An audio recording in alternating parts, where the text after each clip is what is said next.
अमीर बेटी का सौदा। अमीर बाप की बेटी शिल्पी को मुकेश पसंद होता है, लेकिन दोनों के बीच हैसियत की दीवार खड़ी होती है। और फिर कहीं नौकरी कर लो ना, क्या हमेशा ये लोहे की सलाखों के पीछे भागते रहते हो? कितनी मेहनत करते हो। शिल्पी, नौकरी से कुछ नहीं होगा।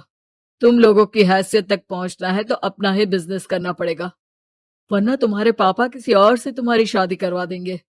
अच्छा, ऐसे किससे करवा देंगी? मैं तो तुमसे ही शादी करूंगी। बोल दिया तो बोल दिया, बस। मुकेश उस बेचारी को समझाता भी तो क्या। दुनिया के रीति रिवाजों से काफी दूर थी शिल्पी। भले ही बड़े बाप की बेटी, लेकिन सादगी इतनी कि क्या कहना।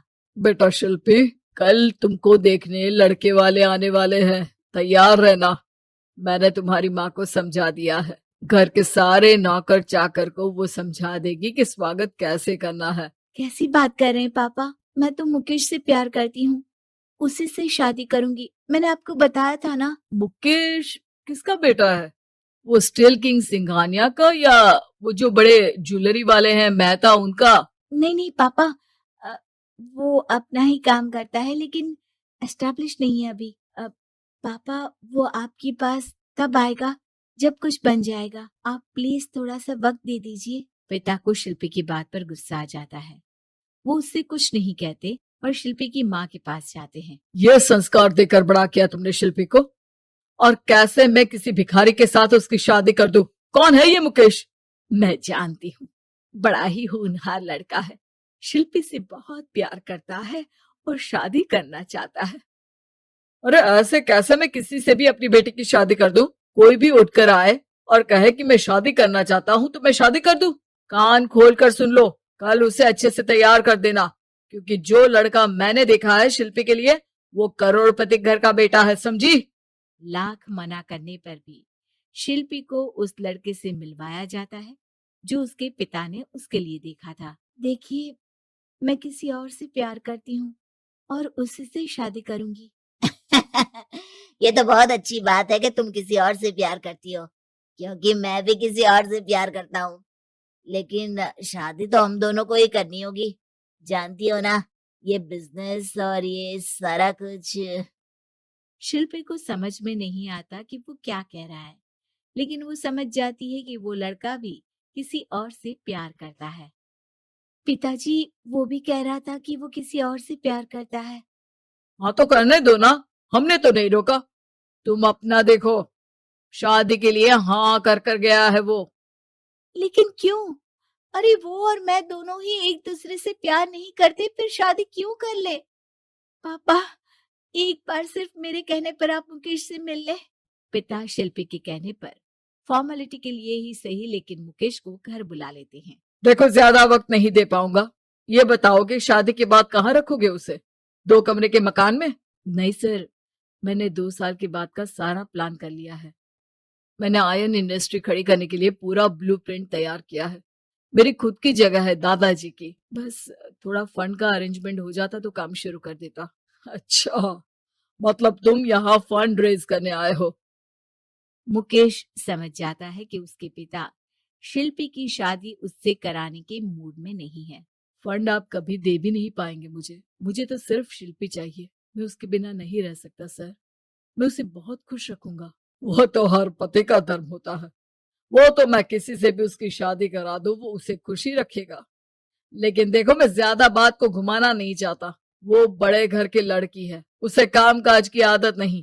अभी वो समझ नहीं रही, लेकिन तुम तो समझो। मैं किसी भी हालत में शिल्पी की शादी तुमसे नहीं करवा सकता। मुकेश पिता से लाख मन्नतें करता है, लेकिन वो नहीं मानते।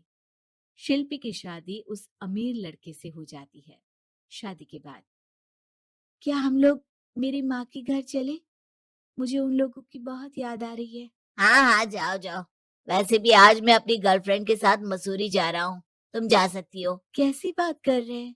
अब हम लोगों की शादी हो गई है, आप कैसे किसी और लड़की के साथ जा सकते हैं? अरे मैंने तो तुम्हें शादी के पहले ही बता दिया था कि मेरी कुछ गर्लफ्रेंड्स है। अब प्लीज ये टिपिकल बीवी वाला रोना धोना शुरू मत कर देना। शिल्पी पिता के घर जाती है और माता पिता को सारी बात बता देती है। इतना गंदा इंसान निकलेगा, मैंने तो सोचा ही नहीं था। अरे क्यों कराई मेरी फूल जैसी बेटी की शादी ऐसे घर में। और तो क्या हो गया, शुरू शुरू में हर घर में ऐसा होता है, धीरे धीरे ठीक हो जाएगा। और वैसे भी उन लोगों के साथ हम लोगों की एक बड़ी डील फाइनल हुई है, समझी। उन लोगों से रिश्ता बनाकर रखो, तभी पैसों की बारिश होगी। पापा, अब समझ में आया कि आपने मेरे साथ ऐसा क्यों किया।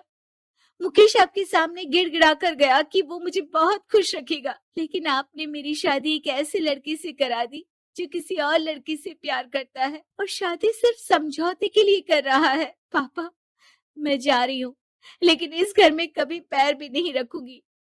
आपने मुझे सामान की तरह इस्तेमाल किया।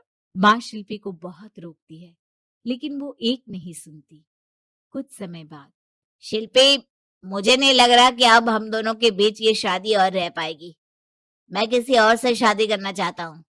वैसे तुम परेशान मत हो ना, तुम्हारे पापा के साथ हम लोगों की डील जो चल रही है ना, वो नहीं रुकेगी, क्योंकि तुम बहुत अच्छी लड़की हो। ठीक है, मैं जा रही हूँ, तलाक के पेपर में साइन करके। लेकिन एक शर्त है, मैं कहाँ गई ये बात मेरे पिता तक नहीं पहुंचनी चाहिए। शिल्पी घर छोड़कर चली जाती है। वो एक नौकरी करती है और अपना जीवन खुद संभालती है।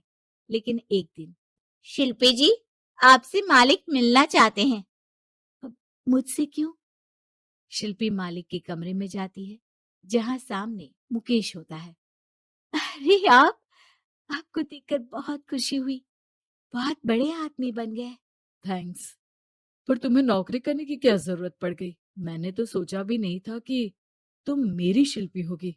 तभी वहां शिल्पी के पिता आ जाते हैं। शिल्पी, तुम्हारे बारे में माँ से पता चला। घर चलो बेटा, मुझे माफ कर दो। मुकेश, मैं यहाँ अपनी कंपनी के काम के लिए आया हूँ। तुम्हारी कंपनी की डील अगर हमें नहीं मिली तो हम बर्बाद हो जाएंगे। वैसे अब तुम चाहो तो शिल्पी की शादी मैं तुमसे कराने को तैयार हूँ। बस करिए पापा, ये क्या सौदा लगा रखा है आपने। जिस कंपनी से आपकी डील हो, अपनी बेटी की शादी उसी के घर करा देते हैं। शिल्पी मुकेश से माफी मांगती है और वहां से जाने लगती है कि मुकेश उसे रोक लेता है। रुको शिल्पी, ये सब कुछ तुम्हारे लिए है। ये कंपनी, ये नाम सिर्फ तुमसे शादी करने के लिए ही खड़ा किया था। मैं आज भी तुमसे बहुत प्यार करता हूँ।